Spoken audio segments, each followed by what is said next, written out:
आप सब जानते हैं कि बीपीएससी टीआरई 3 की डीवी हो रही है और ऐसे में मैं अगर अपने बारे में बताऊं तो मेरा सिलेक्शन बीपीएससी टीआरई 3 में जूनियर में हुआ है एसएसटी से।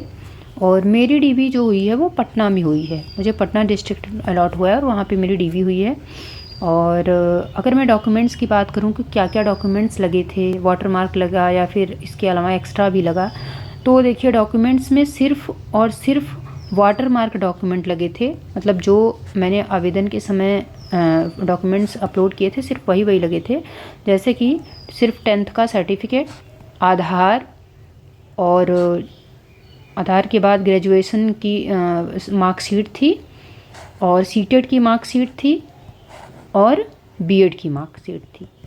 मेरे बस यही 5 डॉक्यूमेंट्स लगे थे और ये भी सिर्फ एक ही फ़ाइल लगी थी। अगर मैं फ़ाइल की बात करूं तो पटना में सिर्फ एक ही फ़ाइल ली गई थी, वो भी सिर्फ और सिर्फ जो आपने डॉक्यूमेंट्स अपलोड किए थे आवेदन के टाइम, बस वही डॉक्यूमेंट्स लगे थे।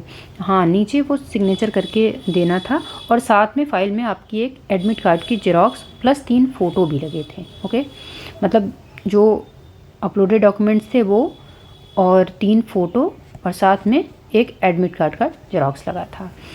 अगर मैं अपने डीवी ड्यूरेशन की बात करूं तो आप कह सकते हैं बहुत ज़्यादा भी टाइम लगा और बहुत कम भी टाइम लगा। उसका रीज़न मैं आपको बताऊंगी कि ज़्यादा क्यों लगा। हालांकि डीवी कराने में, मतलब वो जो प्रोसेस वो कर रहे थे उसमें बहुत कम टाइम लगा। मतलब मैं कह सकती हूँ कि मात्र 5 to 7 मिनट लगे थे मेरी डीवी में। उन्होंने सिर्फ वही डॉक्यूमेंट्स मांगे जो मैंने अपलोड किए थे, ओरिजिनल मांगे, और उसके बाद वो अपने लैपटॉप में देख रहे थे और वो फिर करेक्ट करते जा रहे थे। मैं बात करूँ कि क्या प्रॉब्लम फेस करनी पड़ी मुझे, तो देखिए प्रॉब्लम मुझे ये फेस करनी पड़ी कि मेरा थंब भी नहीं ले रहा था। थंब इम्प्रेशन लेते हैं ना, वो एक्सेप्ट नहीं कर रहा था।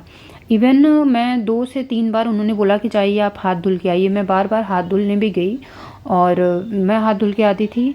फिर उन्होंने बोला फिर कपड़े पे रगड़िए, कपड़े पे रगड़ के फिर मैंने थंब लगाया, फिर नहीं हुआ। फिर मैं लाइन में सबसे आगे थी, फिर उन्होंने मुझे बैठा दिया कि आप वेट करिए।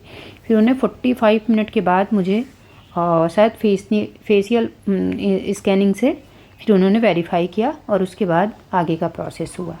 अगर मैं डीवी प्रोसेस की बात करूं कि मतलब कैसे किया गया, तो सबसे पहले तो आपको वहाँ पे वो टोकन देंगे। ठीक, टोकन देने के बाद आपको लाइन में लगना होगा। मतलब वो जैसे 1 से 10 टोकन वाले हैं और 10 से 20 हैं, मतलब ऐसे 11 से 20 हैं, तो वो ऐसे बुला रहे थे। मतलब एक साथ 10 लोगों को बुला रहे थे और लाइन लगवा दे रहे थे।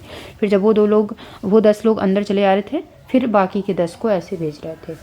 तो 1 से 10 लोगों को भेज रहे थे। सबसे पहले थंब इम्प्रेशन होता था।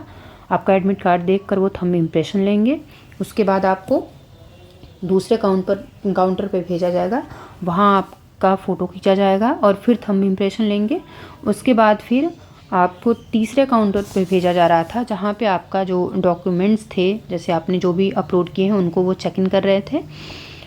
उसको चेक करने के बाद वो आपसे फ़ाइल वगैरह मांगते हैं और एक पेपर पे आपसे दो जगह साइन कराते हैं, और बस हो गई आपकी डीवी। इतना ही कराया था उन्होंने। हालांकि देखिए पटना में मुझे कोई ख़ास ऐसे कुछ प्रॉब्लम देखने को नहीं मिला, क्योंकि सब कुछ बहुत स्मूथली हो रहा था, तो मुझे भी अच्छा लगा। बाकी जैसे मैं बहुत डर रही थी कि क्या होगा क्या नहीं होगा, बट ऐसा तो कुछ हुआ नहीं, बहुत अच्छे से हुआ।